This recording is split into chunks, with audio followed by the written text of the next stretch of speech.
Welcome to PG Pathshala paper 11, and today we would be talking about module 23, cell to cell communication, and this part focuses more on receptor ligand interaction, especially for steroid receptors and the ion channel receptors. The content writer for this module is Dr. S. A. Raju, who works at National Institute of Pathology, Safdarjung Hospital, campus, New Delhi. And I'm speaking on his module. I'm Dr. Ruby Dhar. I work at AIMS, New Delhi. The following objectives are covered during this module. One is the biological importance of receptors and ligand interactions in higher eukaryotes, basic of receptors and ligands, different types of receptors, and focus more on the cell surface receptors. Now, just to give a brief introduction about how cell to cell communication is a very integral part of higher eukaryotes. They release several molecules such as hormones, secondary messengers for effective communication, and coordinate several biological processes that are needed for their growth, reproduction, survival. In animals, signaling by extracellular secreted molecules can be classified into three types: endocrine, paracrine, and autocrine signaling based on their distance over which the signaling molecules act, which is shown in figure 1. So, in endocrine signaling, the signaling molecules are synthesized and secreted by endocrine organs, acts on cells or targets at distant site from their site of synthesis. Examples are endocrine hormones such as estrogen, testosterone, progesterone, pituitary, gonadotropic hormone, etc. In paracrine signaling, the signaling molecules released by cell effect target cells in close proximity to it. For example, neurotransmitters such as acetylcholine act as on adjacent neurons or on muscle cells. In autocrine signaling, a cell secretes a hormone or chemical messenger that binds to autocrine receptors on the same cell, leading to changes in the cell. Many growth factors act in this manner, like EGF, the epidermal growth factor, interleukins 1 and 2 act on the same cells which secrete them. Transport of molecules across the plasma membrane. The plasma membrane separates a cell from the surrounding environment. It is permeable only to small lipid soluble molecules such as the steroid hormones, which can diffuse through it into the cytoplasm. It is impermeable to water soluble material including ions, small inorganic molecules, and polypeptides or proteins. Hence, water soluble molecules require membrane bound molecules to facilitate their transfer across the membrane and reach cytoplasm. Now we will be talking about the basic concepts of receptor and ligands. The cell to cell communication in multicellular organisms often communicated by secreting molecules which acts as ligands to various receptors present on membrane of different organs or tissues. A receptor, by definition, is a protein molecule located on cell surface or in cytosol that binds to a specific molecule and transmit the signal into the cell, leading to biochemical changes and alter processes inside the cell which enable them to respond to the stimuli. And the definition of a ligand is an extracellular molecule which can be a protein or small chemical molecule that binds to the receptor on the plasma membrane of a cell. Binding typically results in the change of conformation of the target protein, which is the receptor, and transmit signal inside the cell. Next, we will be talking about the characteristics of receptor. Now, receptors have specificity each type of receptor binds only a single type of signaling molecule or a group of very closely related ones. For example, the growth hormone receptors only bind to growth hormones but not with similar ligands. A region of the receptor that is complementary to a ligand, this site usually exhibits specificity to ligands. Ligands bind to proteins by weak interactions such as ionic bonds, hydrogen bonds, van der Waal interaction, and hydrophobic interaction resulting between the side chain of the amino acid present in the receptor and the ligand. One ligand can bind several receptors on different cell types to coordinate multiple processes. On the other hand, one ligand can bind different receptors on different cell types and regulate different signaling pathways, and thus they regulate different biological processes simultaneously. For example, acetylcholine binds to different receptors present on cytoskeletal muscle cells, heart muscle cells, and the pancreatic echinus cells.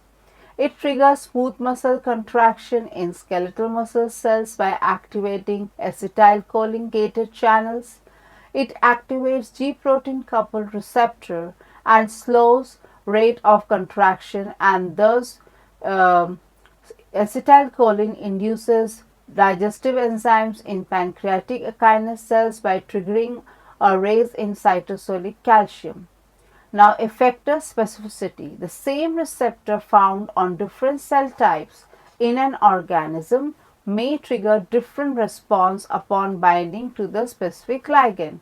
For example, epinephrine receptor found on liver, muscle and fat cells stimulate depolarization of glycogen to glucose in liver and muscle cells, but hydrolysis and secretion of stored fat in adipose cells. This effector specificity of ligand receptor complex is useful so that the same ligand can modulate different cells to respond in a variety of ways and coordinate overall response to the organisms. Now we'll talk about types of receptor. Based on their localization in the cell, receptors can be classified into A. Intracellular receptors, B. Cell surface receptors. Now, in what are intracellular receptors? These receptors are located inside the cell rather than on its cell membrane. Examples are nuclear receptors located in the cell nucleus and cytoplasm, and the IP3, which is the inositol triphosphate receptor, which is present in the endoplasmic reticulum. Lipid soluble membranes secreted by animals can directly pass through the plasma membrane and either the cytoplasm, where they bind the nuclear receptors present in the cytosol and move to the cell nucleus upon activation, or remain in the nucleus waiting for the steroid hormone to enter and activate them. Free steroid molecules enter the cell cytoplasm and interact with the receptor, upon which the heat shock protein is dissociated and the activated receptor ligand complex is translocated into the nucleus. After binding to the ligand, which is the hormone, steroid receptors often form dimers. In the nucleus, the complex act as a transcription factor, augmenting or suppressing transcription, particularly genes, by its action of DNA. So, it's a transcription regulator. The nuclear receptor family transcription factors include receptors for the gonadal and adrenal steroids, non-steroidal ligands such as thyroid hormone, vitamin D, retinoic acid, fatty acid, and numerous orphan receptors whose endogenous ligands are unknown or are just being identified. So, as you can see, figure 3 depicts the mechanism of action of steroid hormone receptors. Hormone, by binding to its internal receptor, can directly bind and act on steroid hormone responsive element or SHR.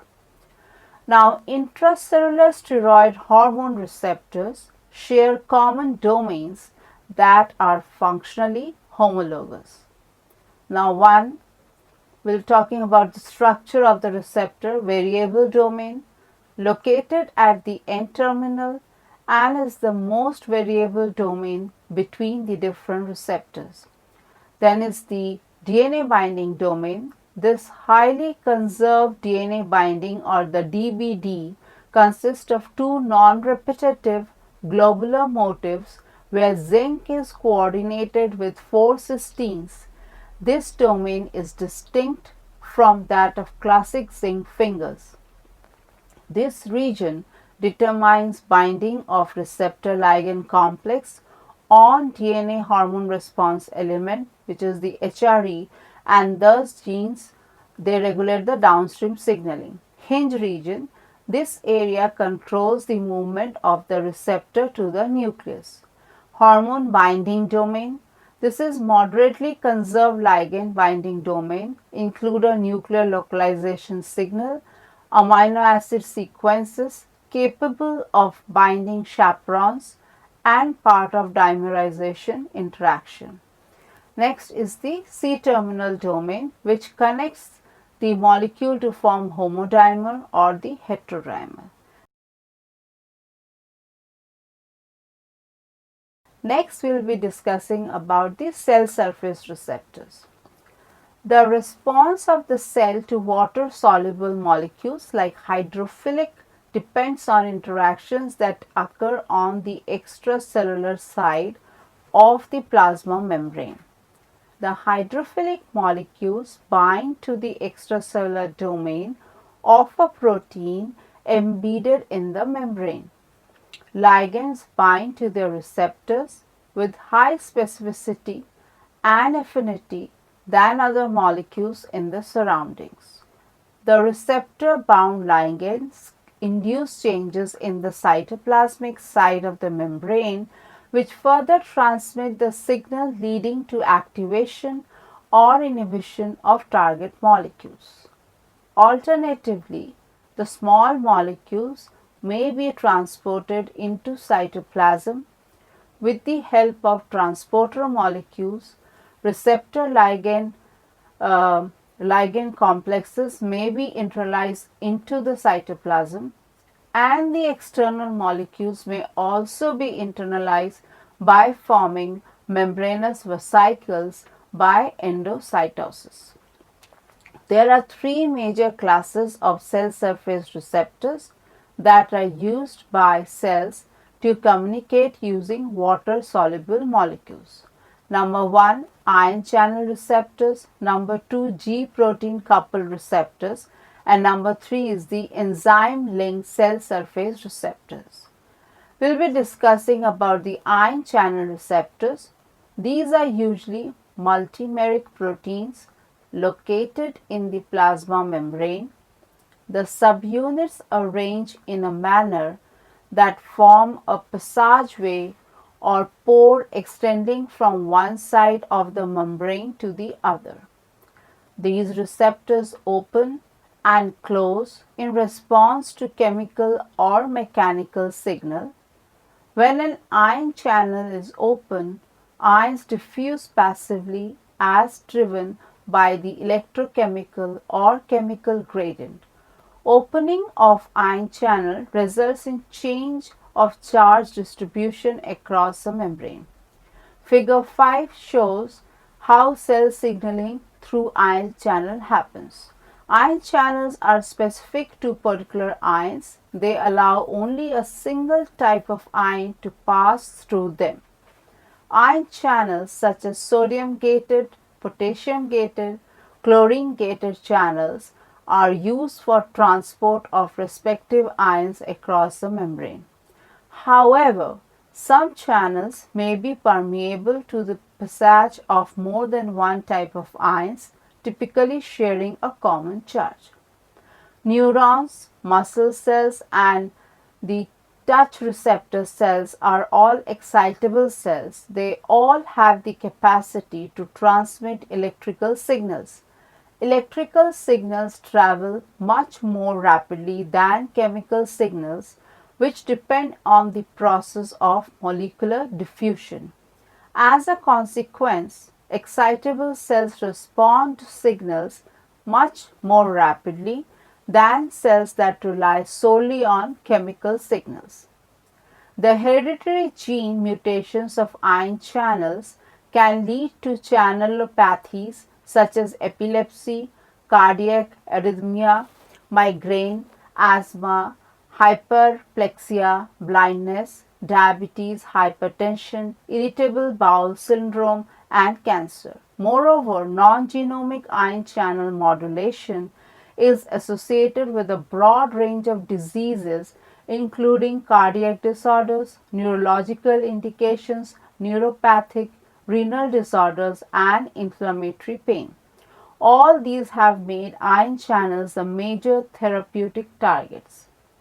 Most ion channels are gated. They open and close either spontaneously or in response to a specific stimulus based on the way the ion channels are gated.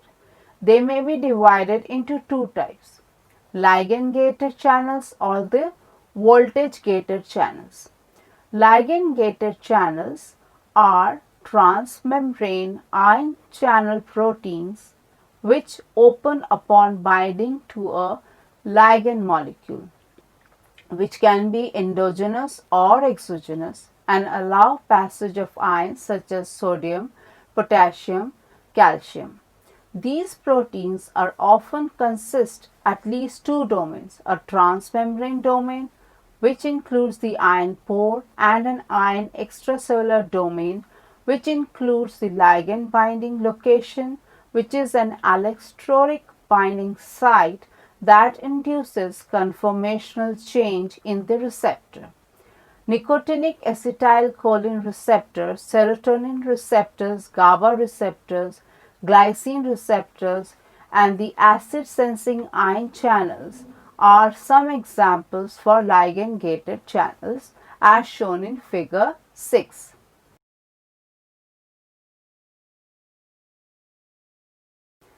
Ligand gated ion channels are the major receptors on which anesthetic agents and alcohol have their effect. NMDA receptor is a glutamate receptor found in nerve cells. Antagonists of the NMDA receptor are used as anesthetics.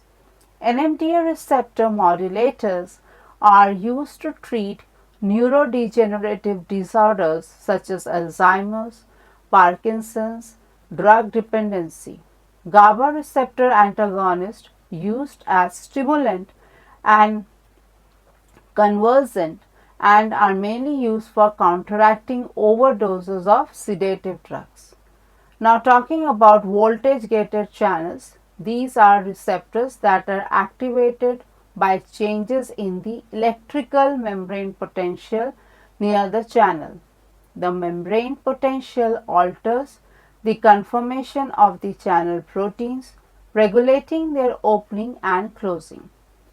There are several types of voltage gated channel, each allowing the selective passage of a particular ion. Voltage gated ion channels are imperative for neuronal signaling, muscle contraction, and secretion, and are thought to play a critical role in the evolution of animals. The superfamily of voltage gated ion channels is characterized by the ability to rapidly respond to changes in membrane potential, which results in selective ion conductance. This superfamily includes voltage gated sodium channels, voltage gated potassium channels, and voltage gated calcium channels. These receptors consist 4 alpha helical domains, with each domain consisting 6 transmembrane segments.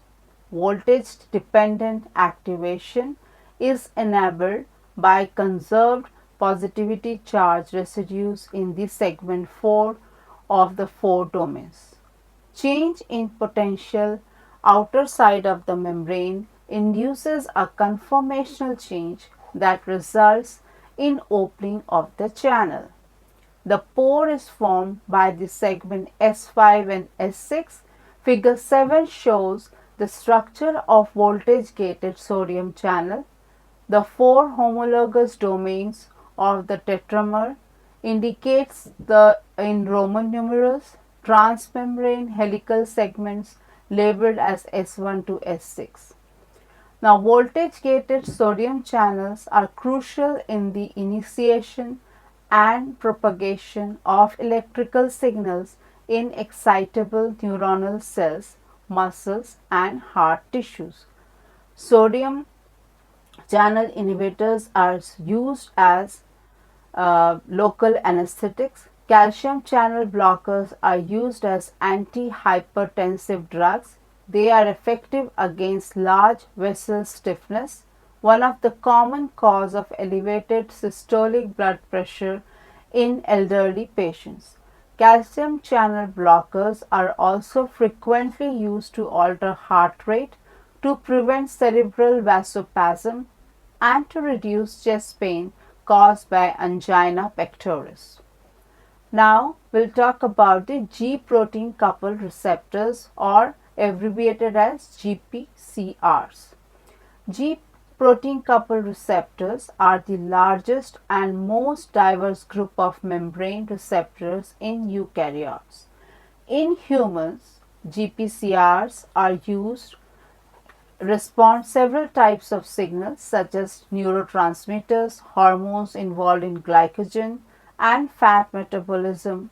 GPCRs are also known as 7 transmembrane domain receptors. GPCR consists of a single polypeptide that is folded into a globular shape and embedded in a cell's plasma membrane. These molecules consist of 7 helicases spanning the entire width of the membrane, and intervening loops span both inside 4 cytoplasmic and outside, like 4 extracellular outside the cell. The extracellular loops form part of the pockets at which signaling molecules bind to GPCR. They are coupled to hetero-trimeric G proteins which contain 3 subunits designated as alpha, beta, gamma. The G subunit is GTPase switch protein that alternates between an active state with bound GTP and inactive state with bound GTP. Now, a signaling molecule binds to a GPCR which causes a conformational change in the receptor which induces displacement of GDP with the GTP. This is called the nucleotide exchange on the alpha subunit of the G protein.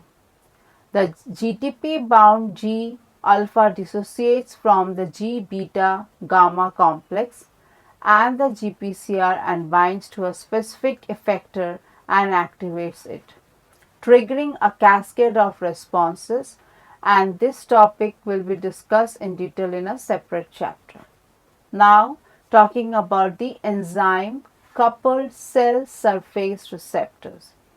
Enzyme coupled receptors are a second major type of cell surface receptors. They are either enzymes themselves or directly associated with kinases inside cell. They are often tyrosine kinases and serine threonine kinase, and this is discussed in the next module. And just to summarize this module 23, cells sense chemicals and physical stimuli in the surrounding and respond to them with changes for their survival and growth.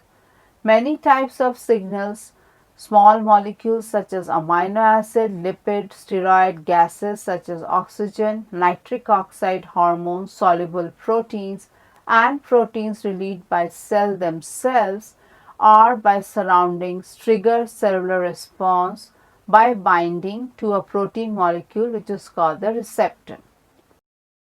This can be cytosolic, intracellular or extracellular receptor.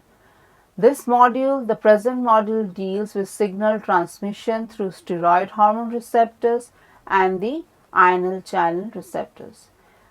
With this, we end this module 23. Thank you so much for your attention.